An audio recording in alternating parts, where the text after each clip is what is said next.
कंवर तेजा रे लग तोड़ो लाग्यो सावण। ऐसा कहा जाता है कि भाई तेजा जी किसान परिवार से थे। पहले बचपन में शादियां हो जाया करती थी, मुकलावा बाद में हुआ करता था। मुकलावा तो समझते हो, गोना गोना के मतलब शादी पहले होगी, अपने लड़की अपने ससुराल बाद के अंदर जाती है, गोना बाद में होता है, मुकलावा बाद में होता है। हालांकि पंजाबी की एक बहुत अच्छी मूवी है मुकलावा, निक्का जेलदार की, अब वो टाइम मिले तो पेपर के बाद में कभी देख लेना, उसके अंदर मुकलावे की कहानी और अच्छे से समझाई भी है। तो तेजाजी महाराज की शादी हो रखी थी, मुकलावा नहीं हुआ था, पनेर उनका ससुराल हुआ करता था। पहले चूंकि गांव में खेती ही मुख्य साधन हुआ करता था, आज दिन तक भी खेती दिखाई देता, हमें किसान परिवार हुआ करते थे। ये पश्चिमी राजस्थान मारवाड़ का देश, दूर दूर तक ना बंदा ना बंदे की जात, पीने का पानी हुआ नहीं करता था। यहाँ पर गर्मी पड़ती भयंकर वाली। अभी भी गांव के अंदर जब मई जून वाले महीने होते हैं तो 9 बजे के बाद में चिलचिलाती धूप होती है, घर से बाहर निकलने का मन नहीं करे आदमी का। उस धूप के अंदर कोई हल जोतने के लिए खेत के अंदर जाए तो कितना वो महसूस करता होगा व्यक्ति। तो अक्सर पहले सुबह सुबह जल्दी हल जोतने के लिए निकलते, अब तो ट्रैक्टर वगैरह आगे साधन हो गए। पहले जब हाथों से हल जोतने पड़ते थे, पशुओं से हल जोतने पड़ते थे, तो सुबह जल्दी निकलते, झांझर के निकल जाएंगे, 4 बजे निकल जाएंगे। तो तेजाजी महाराज भी हल जोतने के लिए अपने खेत गए हुए थे। अक्सर गांव में जब पुरुष खेत में काम करने के लिए सुबह जल्दी निकल जाते हैं, तो सुबह अब इतना जल्दी तो खाना कहाँ से खा के जाए, तो महिलाएं पीछे से खाना लेके जाती है। गांव में बोलते हैं बातो है कि भाता लेके जाती। तो जो तेजाजी महाराज के भाभी जी थे वो खाना लेके जाया करते थे। एक दिन वो थोड़े लेट हो गए खाना ले जाने के अंदर, वो खाना ले जाने में लेट हो गए, तो तेजाजी महाराज ने उनको कहा कि देखो, एक तो आदमी यहाँ पर पूरे दिन से भूखा प्यासा लगा हुआ, ये हल चलाने जैसा दुष्कर कार्य करे, ऊपर से भगवान सूरज अपने एकदम पीक पर है, और आप खाना और लेट आते हो, आंतड़ियां बाहर आ जाए आदमी कैसे। भाभी जी को भी बुरा लगा और भाभी जी ने कह दिया कि अब देखो, इतने गरम फुलके खाने हैं ना, तो अपने लुगाई लेके आओ, अपनी वाइफ को लेके आओ, मेरे से तो नहीं बने। तेजाजी को बात बड़ी बुरी लगी। तेजाजी ने कहा आप तो खाएंगे तो अपने वाली की हाथ की खाए, और तेजाजी अपनी पत्नी को लाने के लिए पनेर चले, एकदम सुसज्जित वेशभूषा के अंदर, वही यूं शेरवानी सब पहनी हुई भाई, एक तरीके से जवाई पहली बार अपने ससुराल जा रहे हैं, साफा बांधा हुआ, तलवार भाला पास में लिया हुआ। कि वापस जब महिला को साथ में हुआ करती थी ना आते समय, तो महिलाओं के पास गहने हुआ करते, गहनों के चक्कर में कोई लूटपाट ना हो जाए, इसलिए हथियार लेके जाया करते थे। तो दूल्हे के पास तलवार और ये सब कंसेप्ट इसी वजह से आए। और पहले तो अक्सर बारात में जितने लोग जाते थे सबके पास में हथियार हुआ करते थे, और दूल्हे को तलवार में कि भाई अकेला आए आदमी, पहले ऊंटों पे ना आया करते थे, दुल्हन के साथ में बीच में गहनों के चक्कर में कोई लूटपाट ना कर ले। तो तेजाजी महाराज एकदम भाला लिए हुए, तलवार लिए हुए, तैयार होके एकदम तुर्रा, सिर पे कलंगे, एंटीने सब लगाए हुए अपने साफे के अंदर, बेहद सुंदर छवि के अंदर वहां से रवाना हुए। जब वो पनेर जा रहे थे, रास्ते में एक गांव पड़ता था सुरसुरा।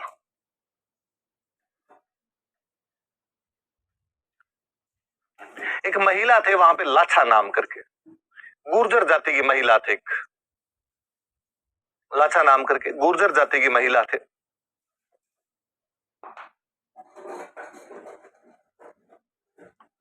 लाछा नाम करके गुर्जर जाति की एक महिला हुआ करते थे, और इनकी गायों को लुटेरे लूट के ले गए थे। गायों की लूट तो बहुत सामान्य सी चीज हुआ करती थी, गाय धन हुआ करता था। आज भी गांव में हम गो धन बोलते हैं कि भाई गाय धन है अपने आप के अंदर, और गायों को लूट के लेके जा रहे थे। अकेली महिला, निसहाय, निर्बल बेचारी क्या करे।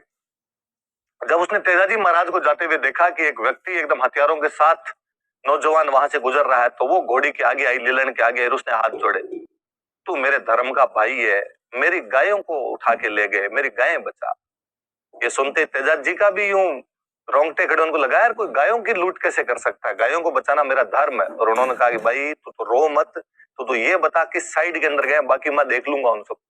उसने बेचारे ने इशारा किया कि साइड के अंदर गए, और कहते तेजाजी महाराज उधर निकले, उन लुटेरों के साथ में गजब बोला युद्ध करते हैं, उन लुटेरों को भगा देते हैं वहां से, गायों को बचा कर लाते हैं। पर तेजाजी उस युद्ध में घायल, लथ पथ, खूनम खून हो जाते हैं।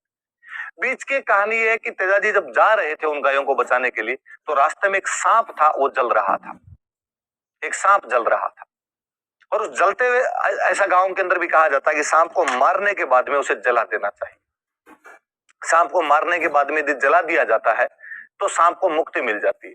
ऐसी कहानियां है कि यदि सांप को मारने के बाद में जलाते नहीं हो तो सांप पुनः जीवित हो जाता है, और जिसने भी उसको मारा था उसकी तस्वीर अपने आंखों में उतार लेता है, फिर जानी दुश्मन बन जाता है उसका। तो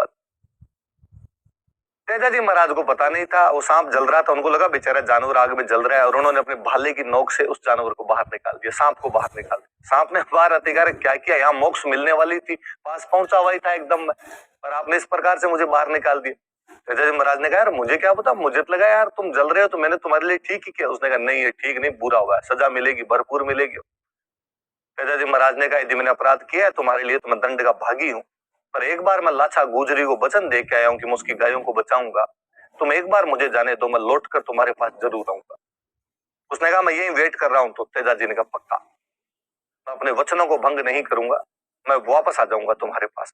तेजा जी गायों को बचाते हैं। उस युद्ध में घायल होने के बाद वो पहुंचते हैं उस सांप के पास और उस सांप को कहते हैं कि भाई अब बता क्या दंड चाहिए। सांप ने कहा मैं तो क्या दंड दे सकता हूँ, मैं तो केवल डंक ही मार सकता हूँ तुम्हारे। तेजा जी ने कहा कि मैं तैयार हूं, तुम डंक मारिए। तो उसने कहा मारूं कहां, चारों तरफ तो खून खून टपक रहा है तुम्हारे। तो तेजा जी महाराज ने कहा कि मेरी जीभ पे तो तलवार नहीं लगी, तुम मेरी जीभ पे डंक मार सकते हो। आज दिन तक आप गांव में तेजा जी महाराज के जितने मंदिर देखोगे उनमें जो तस्वीरें मिलेगी अक्सर आपको, उनमें तेजा जी महाराज की जीभ पे सांप डंक मार रहा है। कहते सांप के काटने से तेजा जी महाराज की मृत्यु हो गई थी, पर उन्होंने कहा उस दिन कि आज मेरी मृत्यु भले ही सांप के काटने से हो रही हो, लेकिन आज के बाद मैं किसी की भी मृत्यु सांप के काटने से तो नहीं होने दूंगा। हम तेजा जी महाराज को भी सर्वरक्षक देवता के रूप में पूजते हैं। एक व्यक्ति जिसने अपने वचनों की रक्षा के लिए सांप को वचन दे गया था, उसके बावजूद उन्होंने अपने प्राणों को न्यौछावर कर दिया। एक व्यक्ति जो एक महिला की गायों को बचाने के लिए लुटेरों से भिड़ गया था। एक व्यक्ति जो गायों की रक्षा के लिए अपना शरीर होम कर देता है। उस महान तेजस्वी पुरुष को, तेजा जी महाराज को हम गांव के अंदर थोपते हैं, उनकी पूजा करते हैं। लिखो। तो पहले तो ये मंदिर ओरिजिनली सुरसुरा के अंदर ही हुआ करता था, बाद में इस मंदिर को जो पर्वतसर के अंदर शिफ्ट किया गया था। पहले ये मंदिर वहां सुरसुरा के अंदर ही बना हुआ था। दोनों बातें लिख लेते हैं अपने। लिखो। लाछा नामक गुर्जर महिला की गायों को बचाते हुए तेजा जी घायल हो गए थे। लाछा नामक गुर्जर महिला की गायों को बचाते हुए तेजा जी घायल हो गए थे। Teja ji got injured. Teja ji got injured while protecting cows of a Gurjar woman named Lacha.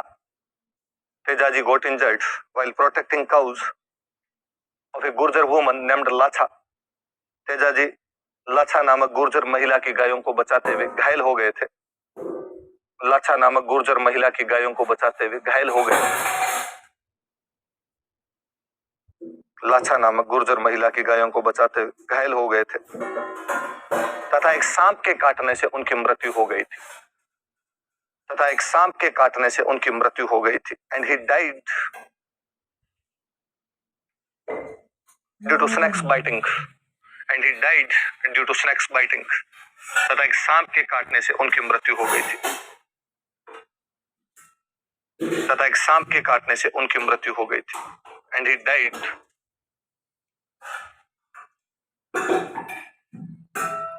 Due to snakes biting. तथा एक सांप के काटने से उनकी मृत्यु हो गई थी। नीचे लिखो, लाइन छोड़ के लिखो।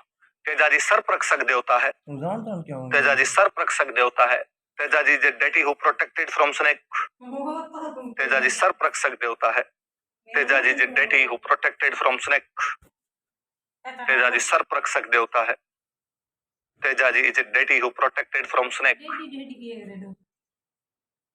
अब भाई वही मैंने बताया, गांव में सांप ज्यादा आते हैं। तेजा जी महाराज खुद किसान थे, तो आज भी गांव में किसान जब हल जोतते हैं उसमें तेजा जी के गीत गाते हैं। कोई आपसे पूछेगा कि खेतों में हल जोतते समय किसके गीत गाए जाते हैं, तो तेजा जी महाराज। लाग्यो लाग्यो जेठ है आषाढ़ कंवर तेजारे, लग तोड़ो लाग्यो सावण भादु। ये वाला जो गीत है ये अक्सर पहले गाँव में सुनाई देता था, व्यक्ति खुद ही गाया करते थे किसान। अब चूंकि ट्रैक्टर आ गए तो अब कैसेट वैसेट लगा लेते हैं। हालांकि भावी पीढ़ी तो इन चीजों को भूल जाएगी। अब हम खेतों में हल जोतते समय तेजा जी वाले गीतों से ज्यादा मुझे लगता है कि लोग सपना चौधरी के गीत चला लेते हैं उधर, पर महाराज के गीत चलाए जाने चाहिए। पहले लोग ऐसा मानते थे कि तेजा जी महाराज के गीत चलाए जाने से बरसात अच्छी होगी, हमारे खेतों में फसलें अच्छी होगी। लिखो,